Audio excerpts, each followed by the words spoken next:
제가 봉독해 드리겠습니다. 내가 정의와 공의를 행하였사오니 나를 박해하는 자들에게 나를 넘기지 마옵소서. 주의 종을 보증하사 복을 얻게 하시고 교만한 자들이 나를 박해하지 못하게 하소서. 내 눈이 주의 구원과 주의 의로운 말씀을 사모하기에 피곤하니이다. 주의 인자하심대로 주의 종에게 행하사 내게 주의 율례들을 가르치소서. 나는 주의 종이오니 나를 깨닫게 하사 주의 증거들을 알게 하소서. 그들이 주의 법을 폐하였사오니 지금은 여호와께서 일하실 때니이다. 그러므로 내가 주의 계명들을 금 곧 순금보다 더 사랑하나이다. 그러므로 내가 범사의 모든 주의 법도들을 바르게 여기고 모든 거짓 행위를 미워하나이다. 주의 증거들은 놀라움으로 내 영혼이 이를 지키나이다. 주의 말씀을 열면 빛이 비치어 우둔한 사람들을 깨닫게 하나이다. 내가 주의 계명들을 사모함으로 내가 입을 열고 헐떡였나이다. 주의 이름을 사랑하는 자들에게 베푸시던 대로 내게 돌이키사 내게 은혜를 베푸소서. 나의 발걸음을 주의 말씀에 굳게 세우시고 어떤 죄악도 나를 주관하지 못하게 하소서. 사람의 박해에서 나를 구원하소서. 그리하시면 내가 주의 법도들을 지키리이다. 주의 얼굴을 주의 종에게 비추시고 주의 율례로 나를 가르치소서. 그들이 주의 법을 지키지 아니하므로 내 눈물이 시냇물같이 흐르나이다. 아멘.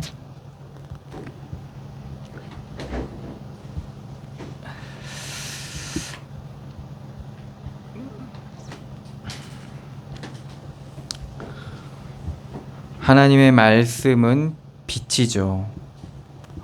모든 어둠을 다 밝히고 그 빛 앞에 드러나지 않을 것이 하나도 없고 감출 수 없는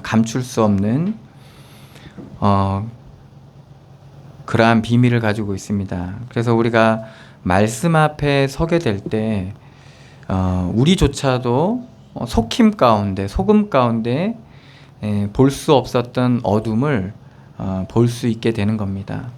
그래서 하나님의 말씀 앞에 우리가 설 때 그러한 진리 앞에 서게 됩니다. 마주하게 되는 거죠. 진리를 마주하게 되는 거죠. 그리고 진실을 마주하게 되는 겁니다.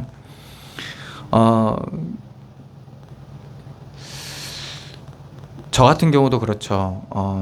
나는 어떤 사람이고 나는 어떻다라고 알고 있었지만은 객관 속에서 증거되는 하나님의 말씀 앞에 마주하게 됐을 때 진실을 깨닫게 되는 거죠. 결국엔 속일 수 없는 내 안의 어둠, 그리고 나의 숨은 계산, 나의 그 계산적인 여러 가지의 것들. 그래서 나의 어둠이 이제 드러나는 거죠. 나의 죄악이 드러나는 거죠. 그런 것들을 보게 되는데 그럴 때는 상당히 고통스럽고 괴롭더라고요. 그만큼 나를 그렇게 세워놨고 그러한 세워놓은 내가 나쁘지 않았기 때문에, 근데 그것이 죄로, 어둠으로, 악함으로 하나님 드러내시고 비춰졌을 때, 하나님 말씀 앞에 비춰졌을 때 오히려 그 비추시는 말씀을 부인하고 싶은, 그러니까 어둠으로 더 들어가고 싶은 나의 모습과 행동들이죠. 그리고 가리려고 하는, 마치 아담이 하와를 탓하듯이 자꾸 책임을 전가하고 그 불신앙과 불순종과 그 죄악을 자꾸 다른 원인으로 돌리려고 하는 그런 모습들을 하나님 보게 하시고 그런 모습들이 드러나게 되더라고요. 이렇게 하나님의 말씀은 우리의 현장을 통해서, 우리의 삶을 통해서, 우리의 가정을 통해서, 또한 내 모습을 통해서 하나님은 드러내십니다. 그것이 정의가 아니고 선이 아니고 악이고 죄라는 것을 하나님은 드러내시죠. 그런 말씀을 통해서 우리에게 드러내실 때 우리가 인정을 하고 시인을 하게 되면 하나님께서는 그리스도의 놀라운 하나님의 은혜, 그리고 그리스도가 아니면 안 되는 우리의 삶을 우리에게 가르쳐 주시죠. 그래서 하나님의 그리스도께서 왜 십자가를 지시고 내가 그리스도의 은혜가 아니면 어쩔 수 없다는 것을, 그리스도의 은혜가 아니면 내가 구원받을 수 없다라는 것을 하나님께서는 우리에게 그렇게 가르쳐 주십니다. 그래서 그 가르침 속에서 우리는 영적인 눈이 열리게 되는 거죠. 나를 보는 영적인 눈도 열리고, 그리고 우리의 현장을 보는 영적인 눈도 열리고, 우리의 가정을 보는 영적인 눈이 열리게 되는 겁니다. 그래서 말씀에 비답해 우리가 늘 서야 되고, 말씀을 통해서 하나님께서 우리에게 알려주시는 그 진리, 그리고 진리를 통해서 우리가 알게 되는 진실, 이것을 우리가 항상 마주해야 되고, 그리고 인정해야 되고, 그리고 깨달아야 되는 겁니다. 그럴 때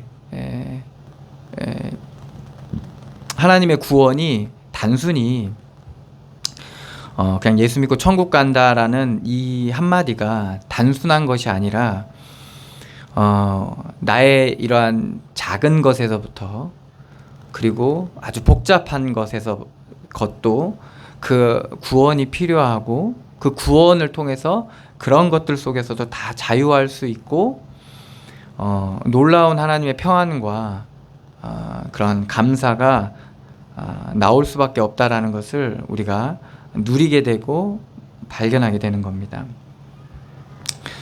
그래서 그 말씀 앞에서 우리가 결국에는 이제 발견하게 되는 거죠. 행하고 있다라는 것을. 결국엔 하나님의 주권 안에서, 하나님의 그 손 안에서, 하나님의 함께 하심 속에서 행하고 있다라는 것을 이제 발견하게 되는 거죠.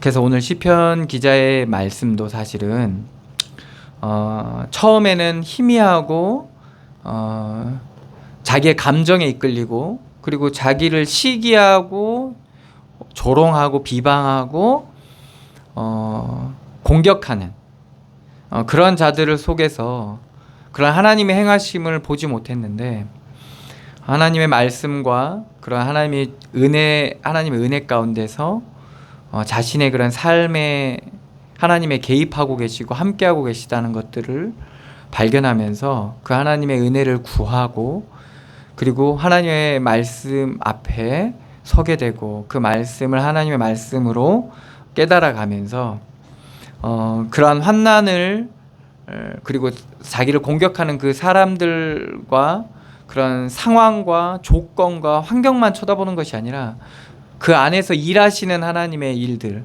그리고 하나님의 하심 속에서, 일하심 속에서 그 현장을 발견하다 보니까 이 말씀이 열려지는 거죠. 이 말씀을 보는 눈과, 하나님이, 이 말씀이 나를 향하신 하나님의 말씀이구나. 지금 내가 겪고 있는 이 현장 속에서 말씀하고 계신 거구나. 이게 그 말씀이 단순한 그 지식과 좋은 말이죠. 명언이나 이런 게 아니라 실제적으로 나의 힘이 되고, 나의 방패가 되고, 나의 피할 바위가 되고, 나의 능력이 되는 것을 체험하게 된 거죠.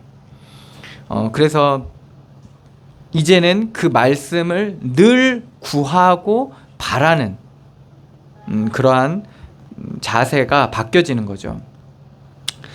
그래서 시편 105편에도 우리가 쭉 들었던 말씀인데, 주의 말씀은 내 발의 등이요 내 길의 빛이니이다. 107절에는 나의 고난이 매우 심하오니 여호와여 주의 말씀대로 나를 살아나게 하소서. 114절에는 주는 나의 은신처요 방패시라 내가 주의 말씀을 바라나이다. 실제적으로 나의 은신처고 방패가 되는 거죠. 우리가 무엇이 지켜지면 흔들리지 않게 됩니까? 우리의 마음이 지켜지면 흔들리지 않게 됩니다. 태산 같은 어려움이 와도 우리가 마음이 지켜지면 사실은 두려움이 없게 됩니다. 세상의 대부분은 두려움으로 작동합니다. 두려움에 의해서 사람들은 움직여져요. 그래서 장사를 하더라도 두려움을 잘 공략하면 이게 돈이 됩니다.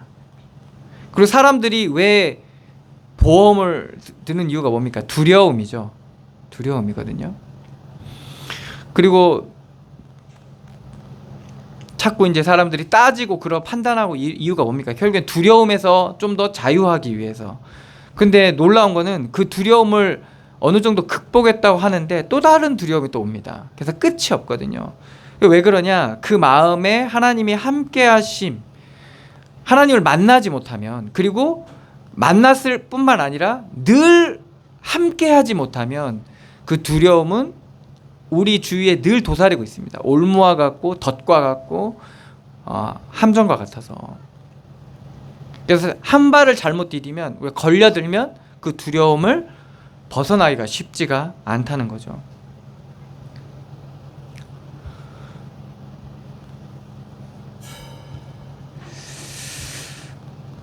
지금 많은 사람들이 이제 전 세계적으로 두려움이 뭡니까? 어떠한 미국에서 지금 일본의 군사력을 증강시키고 우리나라에도 핵을 좀 두는 것을 생각하고 있다. 그러니까 핵을 보유하는 것을 생각하고 있다라는 그러한 뉴스들이 나오는데, 그 미국의 두려움이 뭐냐? 중국의 그 성장이고, 그 중국이 대만을 칠 거라고 예상하는 그 시나리오가 지금 나와 있습니다. 2025년쯤 되면 대만을 공격하지 않을까. 그 근거를 어디에 두냐? 러시아가 우크라이나를 침공한 거에 대해서 두고 있는 거죠. 그러니까 러시아가 우크라이나를 칠 줄 몰랐는데 공격을 했잖아요. 그러니까 중국도 이제 대만을 차지하려고 하지 않겠냐. 물론 그 가능성이 좀 있었습니다. 전에 있었잖아요. 그래서 그거를 대비해야 되기 때문에 이제 미국에서 이렇게 그것을 대비하기는 쉽지 않잖아요. 그래서 일본과 이제 동남아 쪽, 특히 이제 우리나라 쪽, 이제 그래서 이제 군사력을 높이려고 이제 더 이제 힘을 키우려고 하고 있는 거죠. 그래서 군사 훈련도 지금 많이 하고 이렇게 하고 있잖아요. 그런 것처럼 그게 다 두려움의 일환이거든요. 왜? 대비를 해야 되니까. 그게 다 사실은 군사력이지만 사실 그게 다 돈이거든요. 경제력도 거기에 다 투자가 되는 겁니다. 그러니까 사람들은 이런 두려움, 그래서 그걸 대비하는 거죠. 그래서 그 일이 일어났을 때 최대한의 피해와 문제가 없게 하도록 하고 있습니다. 그러니까 개인도 그렇지만 나라도 그렇고 조직도 그렇습니다. 그래서 항상 그 두려움을 극복하고 대비하고 있는 이 마음이거든요. 근데 우리 개인은 그 두려움의 근원이 어디서 오냐? 사실은 마음이거든요. 마음에서. 더 깊이 들어가면 불신앙에서 오는 겁니다. 하나님을 떠난 그 마음에서 오게 되는 거죠. 그래서 사실은 우리가 부족한 게 사실 문제가 아니에요. 없는 게 문제가 안 돼요. 안 되는 게 문제가 아니에요. 사실은 문제가 되는 건 우리의 마음이 중요한 겁니다. 반대로 얘기하면 우리가 아무리 많이 가져도, 우리가 아무리 잘 나가도 마음이 지켜지지 않으면, 마음은 뭐와 아주 밀접하게 연관되어 있습니까? 우리의 영혼. 그래서 성경은 마음과 영혼을 같이 혼용해서 써요. 그래서 이게 연결되어 있기 때문에 그 심령이 우리가 늘 그리스도 안에 거하지 못하면, 하나님의 은혜 가운데 거하지 못하면 우리는 다 흔들리게 됩니다. 오늘 시편 기자가 주는 나의 은신처요 방패시라, 이렇게 114편에 말씀하고 있잖아요. 결국에는 어떤 것을 가져도 평안할 수 없고 안전할 수 없었던 내가 그리스도의 말씀 안에 그 말씀을 따라가고 그 그리스도의 말씀의 안에 거하다 보니까 알게 된 거예요. 그래서 모든 성경의 믿음의 사람들은 이 말씀 안에 거하는 것을 우리가 말씀을 통해서 확인할 수 있게 되는 겁니다. 그래서 그 말씀 안에 거하길 원했고, 그 말씀을 안에 거하고 그 말씀을 누리다 보니까 121편의 말씀처럼 내가 정의와 공의를 행하였사오니 나를 박해하는 자들에게 나를 넘기지 마옵소서. 이 정의와 공의는 그리스도 안에만 있는 겁니다. 우리가 정의와 공의를 행하기는 참 쉽지가 않습니다. 이거는 객관 속에 있을 때, 그리스도 안에 있을 때 나오는 것이 정의고 공의입니다. 제가 어떤 영화를 봤었는데 그 나라에는요 거짓말을 할 수가 없어요. 정직의 나라예요. 정직. 그러니까 영화인데 거짓말을 할 수 없는 나라.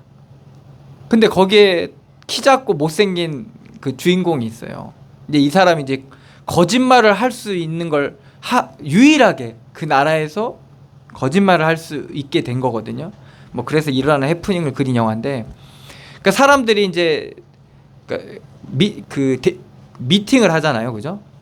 뭐 선을 보고 이제 미팅을 하는데 솔직하게 얘기하는 거, 아유 못생겼군요, 작고 뚱뚱하군요. 솔직하게 얘기를 하는 거예요. 정직하게 얘기하는 거죠.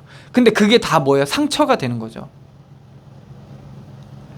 사람들에게 가장 큰 충격적인 말이 뭡니까? 모든 사람이 죄를 범하였음에 하나님의 영광에 이르지 못하다니. 우리가 다 죄인이라는 겁니다. 나는 죄진 게 없는데. 그러니까 말씀은 우리에게 그렇게 진실을 말해버립니다. 그러니까 우리는 엄청난 죄인이라는 거예요. 곧 죽어도 아무 말 할 수 없는 죄인이라고 성경은 얘기하고 있는 거죠. 작고 못생겼고 뭐 그렇게 얘기하는 것보다 더 충격적인 얘기잖아요, 사실은. 그러니까 대부분의 사람들이 외면합니다. 그 말들을 거절을 해요. 거부를 합니다. 그런데 삶을 통해서 죄인된 그들의 모습이, 그 실제들이 그들의 삶을 통해서 그 진실이 드러나게 돼요.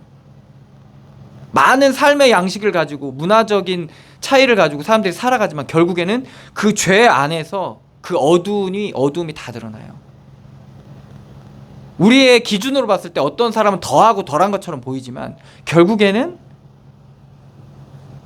거기에 사람들은 상처받고 상처를 주고 짓밟고 아니면 올라서고.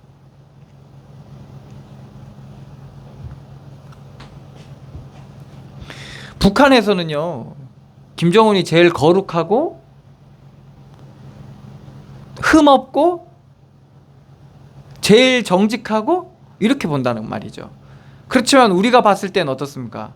저렇게 사람 목숨을 아무렇지도 않게 생각하고 그리고 자기 처음에 그 잡을 때, 권력을 잡을 때 친척이죠. 그게 누구냐가 어쨌든 친척을 죽였잖아요. 곡사포로 쏴서 죽였다고 하잖아요. 그리고 또 누굴 죽였습니까? 형님을 죽였잖아요. 물론 배다른 형님이지만 김정남이죠. 어쨌든 그렇게 죽이고. 그러면서 우리는 모른다 이렇게 얘기할 정도. 얼마나 사람이 잔인합니까? 그런데 북한은 그렇게 생각하지 않잖아요. 북한 사람들은.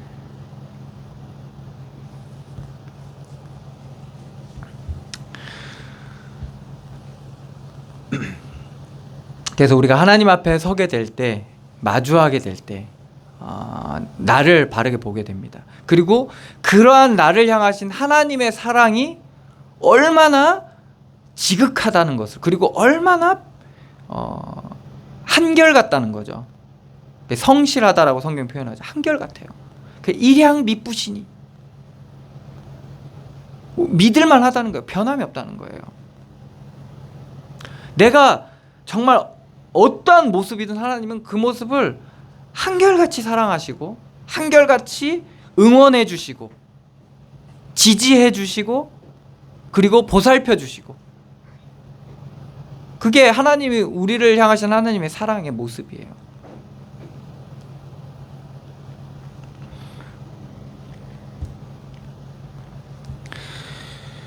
내가 정의와 공의를 행하였사오니. 그 은혜를 누리다 보니까 우리가 뭘 깨닫게 됩니까? 정의와 공의. 이게 하나님의 속성이거든요. 하나님의 성품이거든요. 정의와 공의를 행하게 되는 겁니다. 이 정의와 공의를 행함의 이 과정을 우리가 시편 119편 처음부터 들어왔잖아요. 시편 기자의 말씀을 통해. 그 수많은 고난을 통해서 이 말씀이 우리의 삶의 실제적인 힘이 되고 비밀이 되어지다 보니까 그것들이 이제 우리의 삶을 통해서 나타나게 되고 내가 그걸 사모하다 보니까 그걸 담기 원하고 그대로 행하길 원하고 이러다 보니까 정의와 공의가 그들의 삶을 통해서 그의 삶을 통해서 우리의 삶을 통해서 열매 맺게 되는 거죠. 나를 박해하는 자들에게 나를 넘기지 마옵소서. 이것이 그 박해하고 미워하고 시기하는 자들에게서 벗어나는 비밀이라는 것을 알게 된 거죠. 주의 종을 보증하사 복을 얻게 하시고 교만한 자들이 나를 박해하지 못하게 하소서. 박해하는 자들의 배경이 뭐라는 거죠? 교만이라는 겁니다. 우리가 교만에 사로잡히게 되면 결국엔 우리도 남을 박해하게 돼 있어요. 무시하고 멸시하고 하찮게 생각하고 이렇게 되게 있어요. 교만에 사로잡히면 그래요. 그런데 하나님의 복을 얻게 되면 평안을 누리게 됩니다.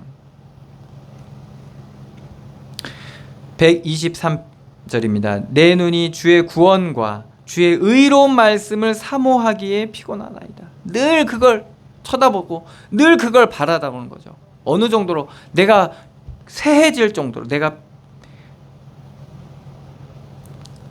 피곤할 정도로 그 정도로 하나님의 말씀을 구하고 찾게 되는 거죠. 그리고 사모하게 된다는 겁니다. 눈으로 지금 뭘 보는 거죠? 그러면 계속 성경책만 이렇게 들고 다녔다는 말이 아닙니다. 우리의 삶에 늘 대하는 우리의 현장을 늘 바라보면서 거기서 하나님의 말씀을 늘 찾는 거예요. 하나님의 은혜를 늘 찾는 거라니까요.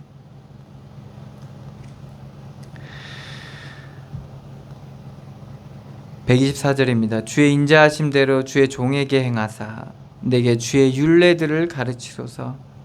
그것이 바로 주의 율례에 대한 가르침을 받아야 주의 말씀대로 우리가 행할 수 있는 비밀이 생기는 겁니다. 나는 주의 종이오니 나를 깨닫게 하사 주의 증거들을 알게 하소서. 깨달아야 됩니다. 깨달아야 돼요. 그래야 주의 증거들을 알게 됩니다. 하나님께서 우리에게 증거를 주셨는데 우리는 대부분 그 증거를 붙잡는 게 아니라 다른 걸 잡아요. 그래서 홍해가 갈라진 거에 붙잡혀서 요단이 갈라진 거에 흥분해서 여리고가 무너진 거에 자만해서 주의 증거들을 붙잡아야 되는데 바로 여리고 무너지고 나니까 바로 아간이 교만의 그 불신앙에 불순종에 빠져서 자기 것을 또 취하잖아요. 그런데 그거보다 비교도 안 되는 아이성에서 아이성을 무너뜨리지를 못하잖아요. 그 어마어마한 여리고성을 함락했음에도 불구하고 그 조그마한 아이성을 못 무너뜨려요. 우리가 주의 증거들을 온전히 깨닫지 못하고 제대로 붙잡지 못하게 되면 큰 문제가 우리가 큰 산을 넘었는데 별거 아닌 것에 우리가 무너지게 됩니다. 그러니까 일의 크고 작음이 중요한 게 아니에요. 일의 중하고 경함에 무겁고 중요하고 안 중요하고의 문제가 아니라니까요.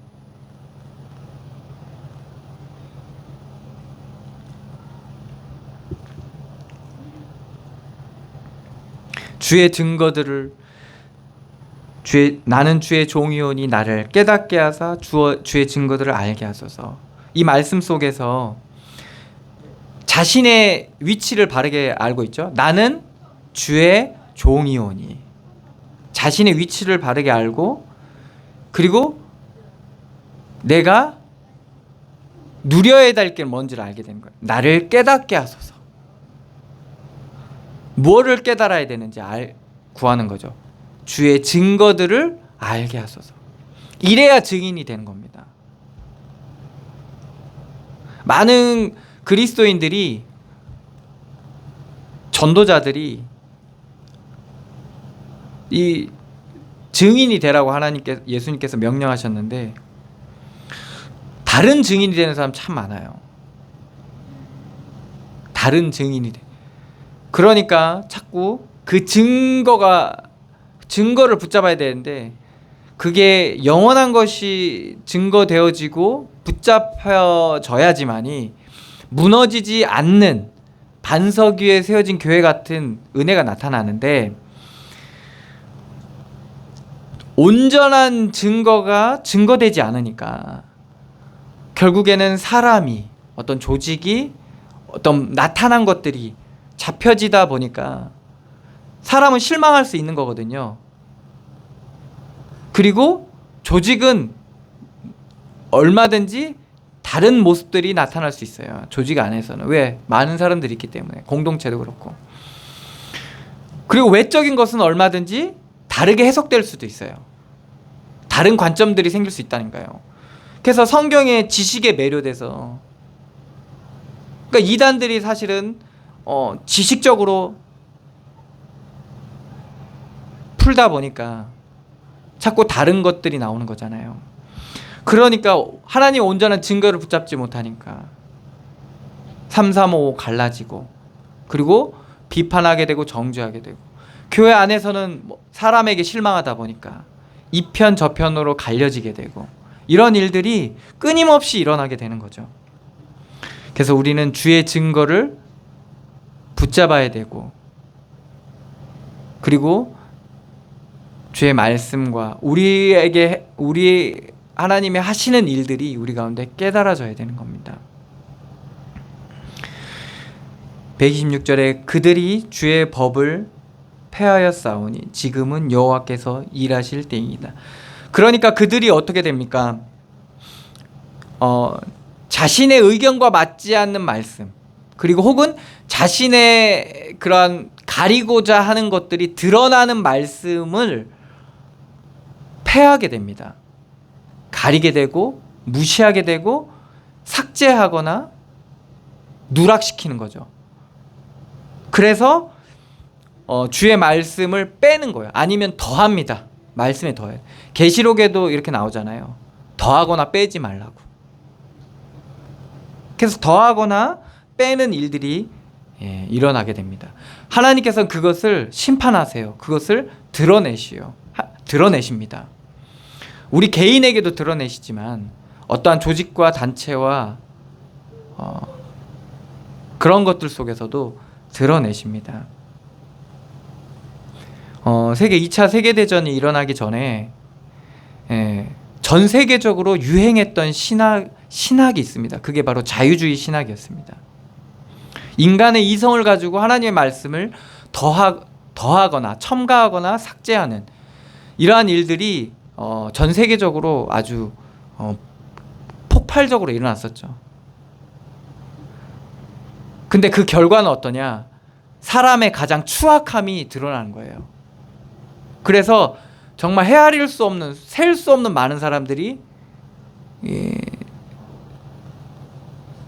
죽었고, 그리고 전 세계는 폐허가 됩니다.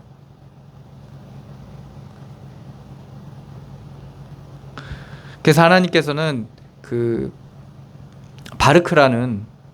바르크라는 그 신학자를 들어서, 그러니까 자유주의 신학을 아는 신학자죠. 그 사람을 통해서 다시 돌아가는, 말씀으로 돌아가는 그러한 하나님의 역할을 그분을 통해서 하나님이 하셨는데,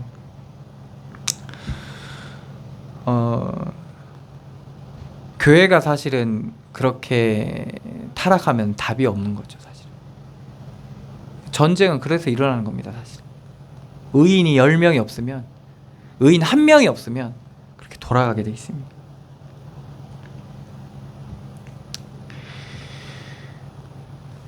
127절입니다. 그러므로 내가 주의 계명들을 금 곧 순금보다 더 사랑하나이다. 그래서 우리가 하나님 말씀 앞에, 그리고 이 말씀이 얼마나, 금이라는 것은 이 당시에는 가장 가치 있는 거. 지금 뭐 다이아몬드잖아요, 그죠? 다이아몬드 중에서도 레드 다이아몬드인가? 어쩐 그 다이아몬드가 가장 희귀하다고 하긴 하는데, 이 당시에는 금, 그것도 순금, 가장 가치 있는 거죠. 이 말씀이 가장 가치 있는 거구나. 그러니까 바울은 보화라고 얘기하잖아요. 가장 가치 있는, 이게 주의 말씀이구나라는 것을. 금, 곧 순금보다 더 사랑하나이다. 그러므로 내가 범사의 주의 법도들을 바르게 여기고 모든 거짓 행위를 미워하나이다.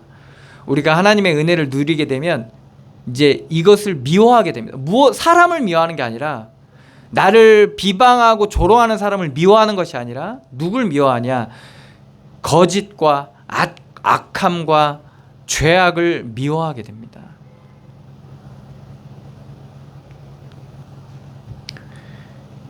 대부분 이것을 분별하지 못해서 사람들이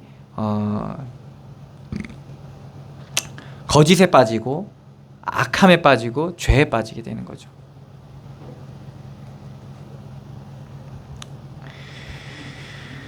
(129절입니다) 주의 증거들은 놀라움으로 내 영혼이 이를 지키나이다. 증거들을 이제 이 시편 기자가 누리고 발견하게 된 거죠. 주의 증거들. 주의 증거가 뭡니까? 그리스도입니다, 사실은. 하나님이 우리에 대한 자기의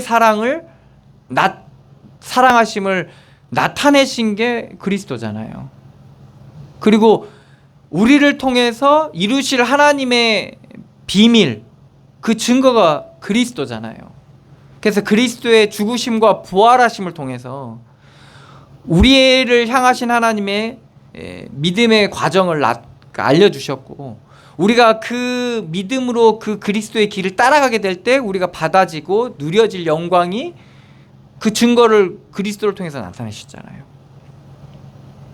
놀라움으로 내 영혼이 이를 지키나이다. 주의 말씀을 열면 빛이 빛이여 우둔한 사람을 깨닫게 하나이다. 우리가 불신앙과 어둠에 사로잡히면 우리에게 찾아오는 게 우둔함입니다.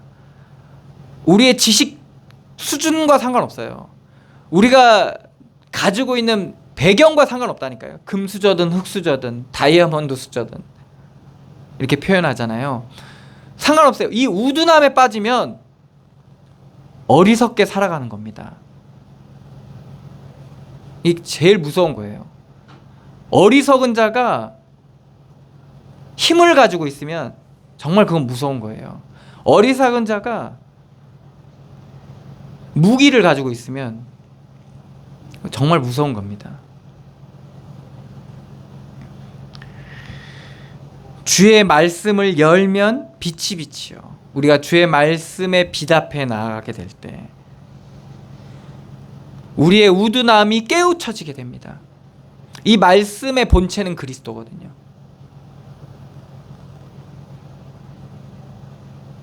말씀이 육신이 되어 우리 가운데 거하심에 우리가 그의 영광을 보니 아버지의 독생자의 영광이요 은혜와 진리가 충만하더라. 그 그리스도의 빛이 우리 가운데 빛이어서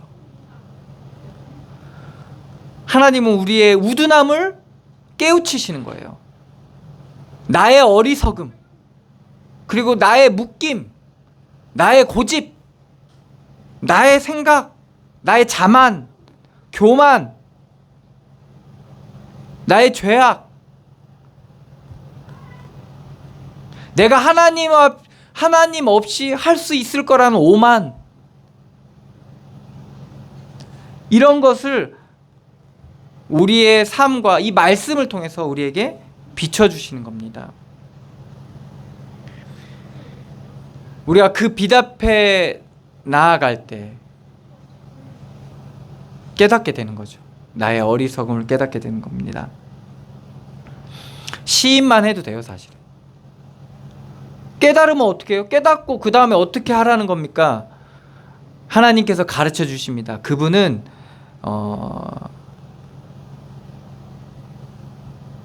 지혜로우시고 능력이 한이 없으시고, 그리고 누구보다도 나를 잘 알고 계시기 때문에, 그리고 누구보다도 나를 사랑하시기 때문에 깨닫기만 하면 됩니다. 그 마음을 아시기 때문에. 131절입니다. 내가 주의 계명들을 사모함으로 내가 입을 열고 헐떡였나이다. 그러니까 경계하는 자가 정말 숨이 차오르도록 최선을 다해서 달려가듯이 주의 계명을 그렇게 사모한다는 겁니다. 바울이 표대를 향해서 뒤도 안 돌아보고 이전 것은 아예 바라보지도 않고 그 앞만 향해 그냥 달려가는 거예요.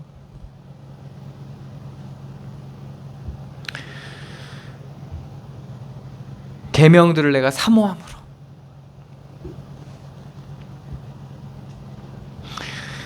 132절입니다. 주의 이름을 사랑하는 자들에게 베푸시던 대로 내게 돌이키사 내게 은혜를 베푸소서.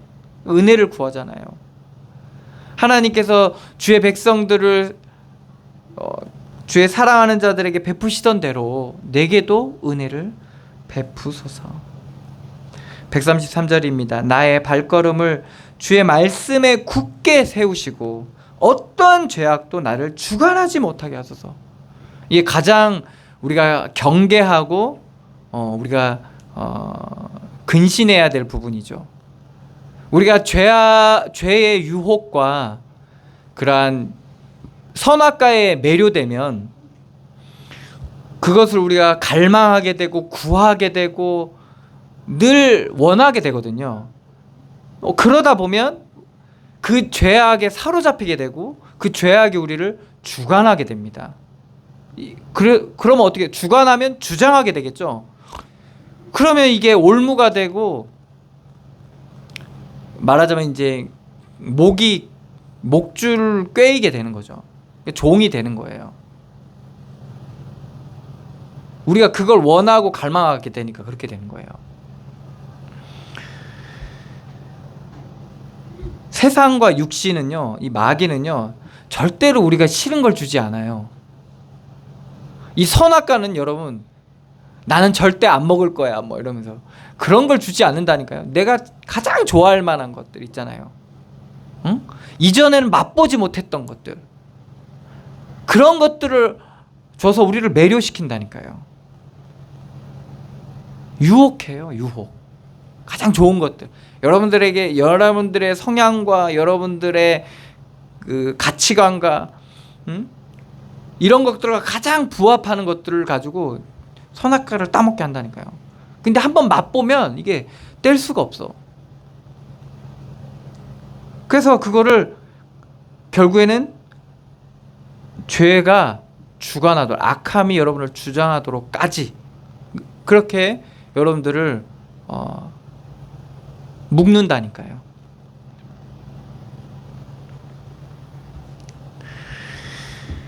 어떻게 이 것에서 우리가 빠져나올 수 있습니까?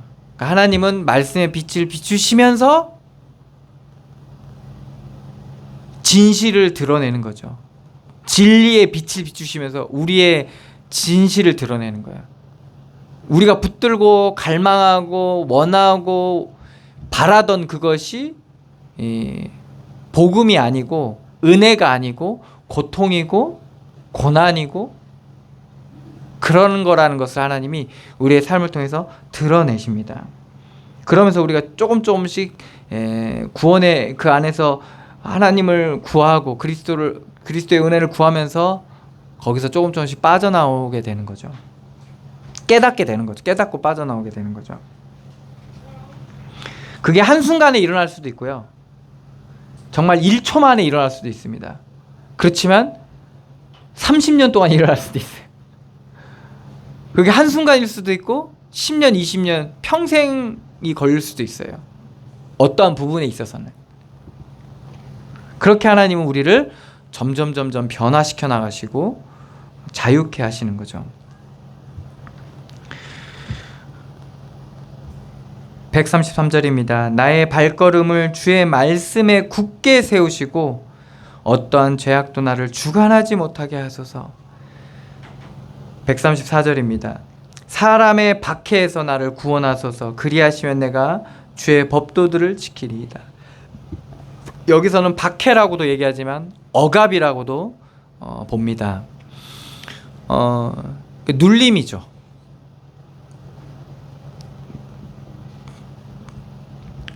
여기서 어떻게 벗어날 수 있냐? 주의 구원이 아니면, 구원받지 않으면 이 눌림에서 벗어날 수가 없어요. 항상 우리는 눌림이 있거든요. 왜? 우리에게 부여된 책임과 의무가 있고 해야 될 우리가 일들이 있기 때문에 이 눌림이 항상 있을 수밖에 없고, 그리고 내가 기준이 높은 만큼 그 눌림은 항상 우리 가운데 있을 수밖에 없습니다. 여기서 구원이 아니거든, 그리스도의 구원이 아니고는 우리가 자유할 수가 없게 되는 것이죠. 135절입니다. 주의 얼굴을 주의 종에게 비추시고 주의 율례로 나를 가르치소서. 주의 말씀에 비답해 우리가 나아가지 않으면 우리가 자유할 수 없고 구원의 축복을 누릴 수가 없습니다.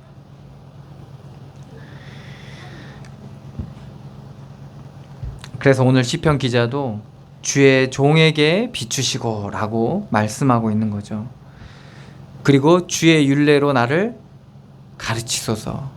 이게 온전히 이 구원함을 받고 그 속에서 자유함을 누리고, 그리고 빠져나올 수 있는 그러한 비밀이거든요.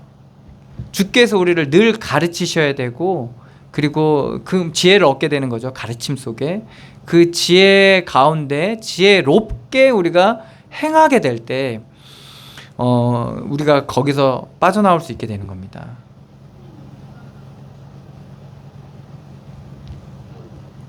그래서 하나님의 말씀은, 하나님의 은혜는 우리의 심령에서부터 시작해서 우리의 행동까지도, 행함까지도, 그리고 우리의 말까지도 이게 그렇게 변화시켜 가시고, 그리고 가르치시고, 그리고 드러나게 되는 겁니다.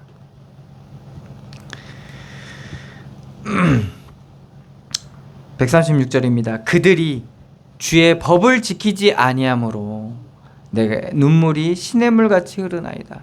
그러니까 무엇이 가장 문제에 대한 올바른 인식을 한 겁니다. 이 시편 기자는. 그러니까 뭐에 애통하고 무엇에 눈물을 흘리는지 우리가 알 수 있게 되는 겁니다. 바울이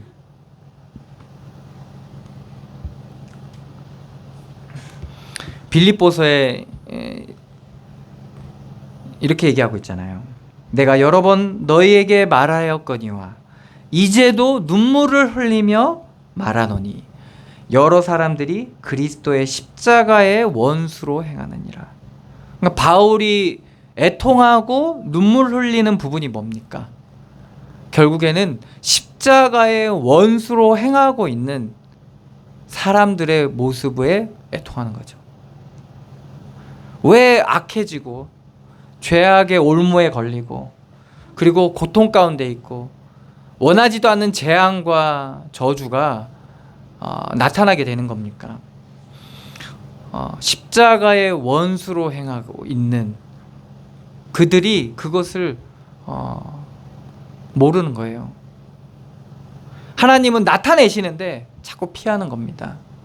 하나님은 드러내시는데 거부하는 겁니다. 심지어 하나님은 옳은 길로 인도해 가시는데 그것을 그것에 저항을 해요. 믿음의 사람도 그렇고 믿지 않는 사람은 말할 것도 없고요. 그러다 보니까 이게 십자가를 하나님 가르치시고 십자가로 인도해 가시는데 그것을 오히려 그거에 대한 원수로 행하는 거죠.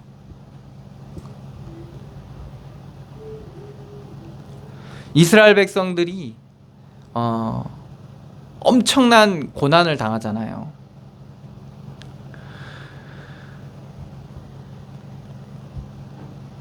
그것을 하나님이 기뻐하면서 박수치지 않았습니다. 그러한 이스라엘의 모습을 고통당하고 그들의 말하자면 파멸이죠. 무너짐이죠. 그것을 기뻐하지 않는다니까요. 여러분, 하나님이 우리 시달리고 흩어지고 그걸 기뻐하시지 않는다니까요.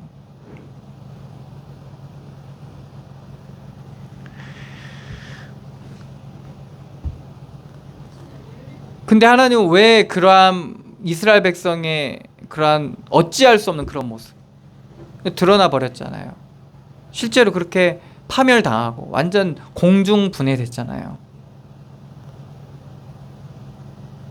하나님은 왜 그걸 마치 지켜보는 것처럼 꼭 관망하는 것처럼 우리의 그것을 당하고 있는 사람은 그렇게 비춰질 수도 있어요. 왜 그럴까요? 십자가의 원수로 행하고 있고 거부하고 있고 저항하고 있는데 그 결과가 그렇게 드러나는 거거든요. 깨닫지 못하니까 어리석음에 빠지고 죄악이 그들을 주관해 버리니까 사망의 열매가 맺어지는 겁니다.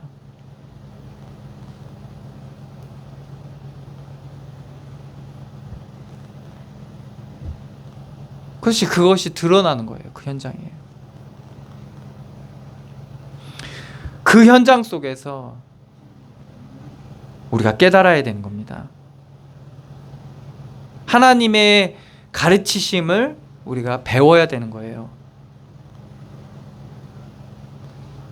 그것을 잘 배우게 되고 잘 배워지면 우리가 하나님의 음성을 듣게 되고 하나님의 뜻과 계획을 그 선하신 하나님의 비밀들을 우리가 발견하게 됩니다.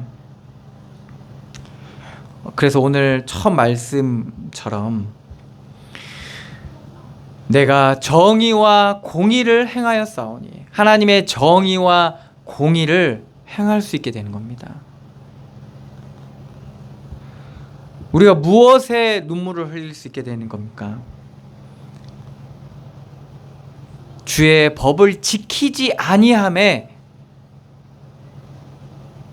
내 눈물이 시냇물같이 흐르나이다. 무엇에 애통하고 무엇에 우리가 슬퍼하는지 그것을 바르게 알게 되는 거죠. 이렇게 우리가 하나님의 말씀 안에서 하나님의 말씀에 빛 앞에 비추어서 우리의 우둔함, 어리석음이 깨우쳐질 때 우리가 바로서 하나님의 길을, 믿음의 길을, 그 십자가의 길을 오늘 그 교동문에도 말씀했잖아요. 사망의 음침한 골짜기를 다닐지라도, 그러니까 환경이 문제가 되지 않는 거예요. 조건이 문제가 되지 않고 이 땅은요 상처받을 만한 세상이에요. 어떻게 보면 상처뿐인 세상이에요. 이 땅은요 해를 안 입기 쉽지 않은 세상이에요. 그러니까 여러분들 그 준비를 하셔야 돼요. 가정이든 직장이든 만남이든 그게 좋은 만남이든 말이에요. 결국에는 늘 해를 받을 수밖에 없는, 말하자면 그러한 조건과 환경 속에 우리가 던져졌다는 것을 알아야 됩니다.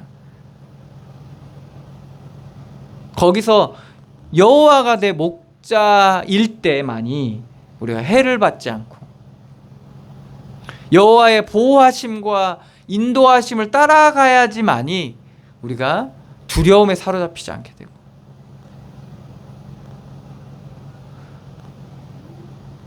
여호와의 풍성한 그 기름 부으심, 안위하심, 인자하심을 우리가 정말 상관없이, 조건과 있고 없고와 상관없이, 좋고 나쁨과 상관없이 그 인자하심과 그 풍성한 은혜를 누릴 수 있게 된 겁니다. 그래서 늘 쉴만한 물가로 우리가 안전한 곳으로 우리가 인도함 받게 되는 거예요. 그리고 늘 정직하게 공의롭게 행할 수 있게 된 겁니다. 그러한 열매를 맺고 그 은혜 가운데 행하시고 온전한 믿음의 열매 맺는 그러한 축복을 누리시기를 축원합니다. 기도하겠습니다. 하나님, 은혜를 감사드립니다.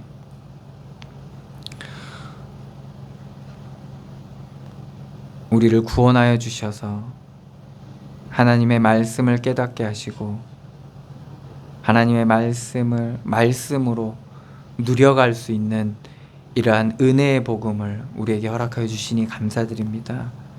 우리가 믿음으로 주의 은혜 가운데 우리의 삶을 대하게 하여 주시고, 말씀을 통해서 우리의 삶의 진실을 우리가 마주할 때 정말 하나님의 뜻을 깨닫고 우리의 삶의 조건과 환경이 어찌함과 상관없이 하나님의 풍성한 은혜를 누리게 하여 주시며 쉴만하고 감사할 만하고 기뻐할 만한 우리의 삶의 축복을 누리게 하여 주시옵소서. 그래서 온전케 하시고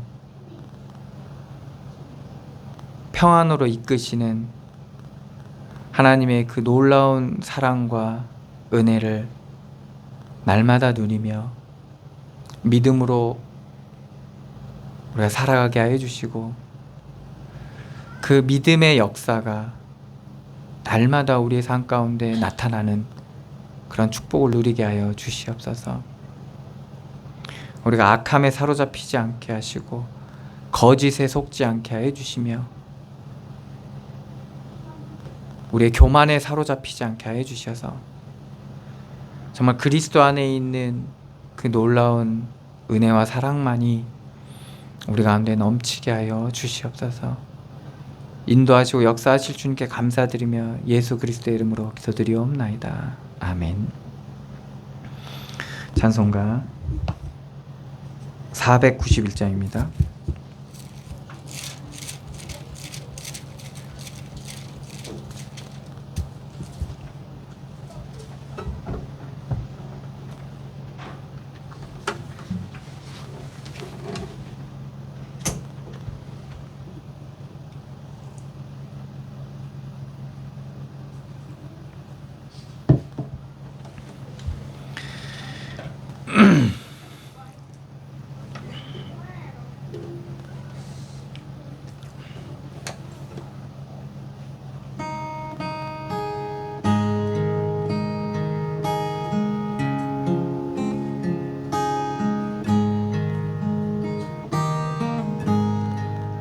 저 높은 곳을 향하여 날마다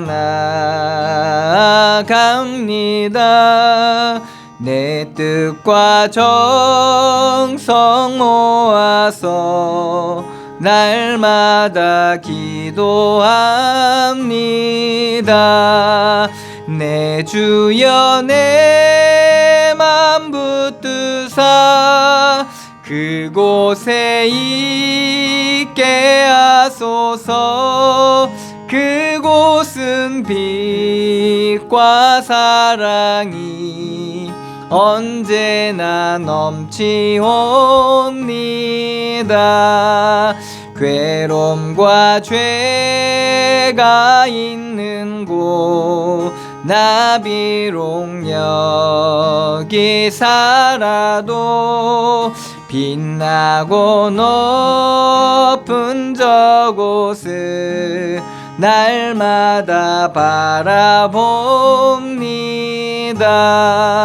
내 주여 내 맘 붙드사 그곳에 있게 하소서.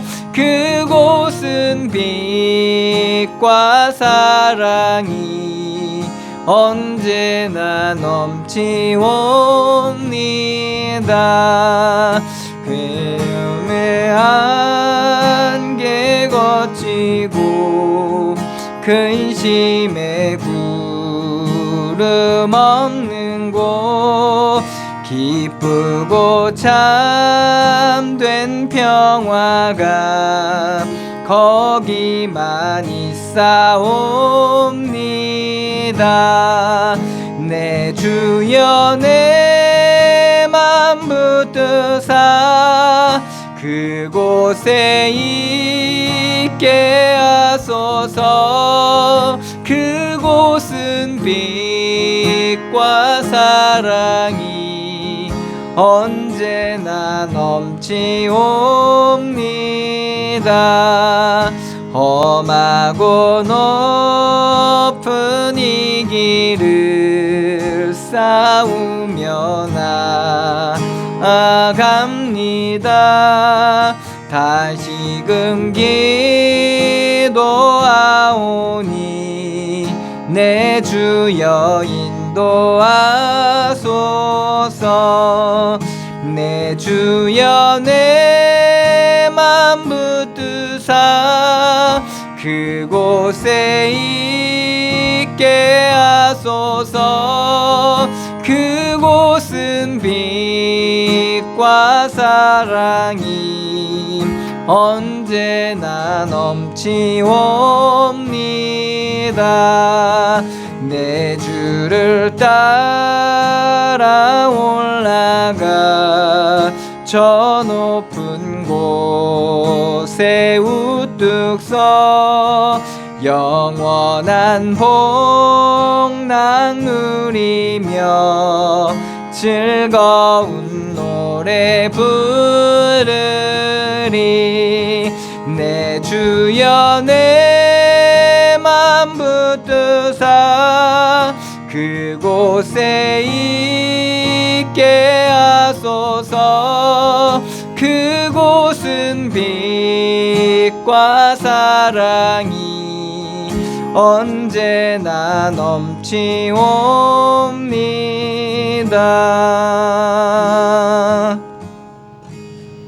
아멘. 기도하겠습니다.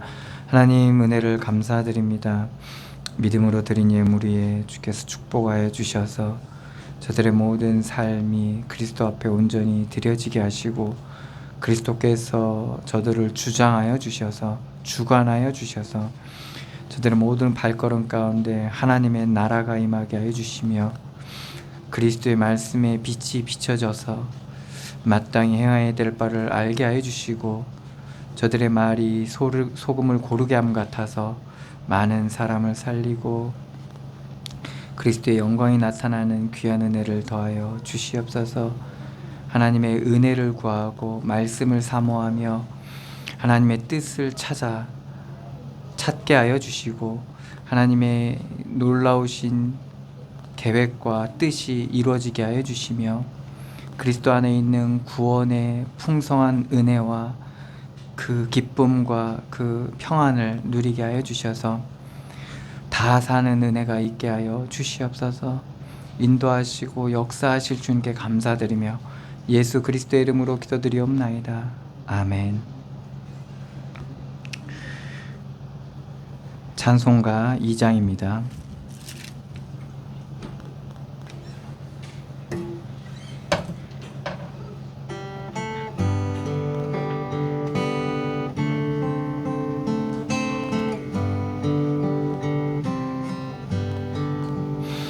찬양 성부 성자 성령 성삼위일체께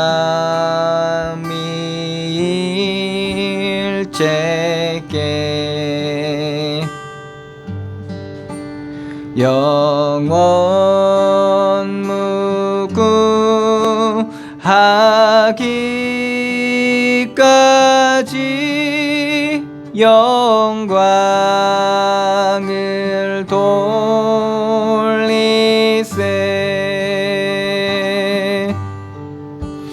영광을 돌리세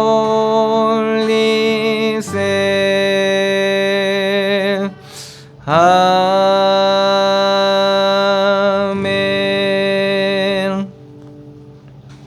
이제는 우리 주 예수 그리스도의 은혜와 하나님의 사랑과 성령의 교통하심이 여기 모인 주의 백성들 머리머리 위에와 그들의 속한 가정과 가문 위에 그들의 산업 현장 위에 그들의 발걸음 위에 모든 만남 위에 이제로부터 영원까지 항상 함께 계실지어다. 아멘.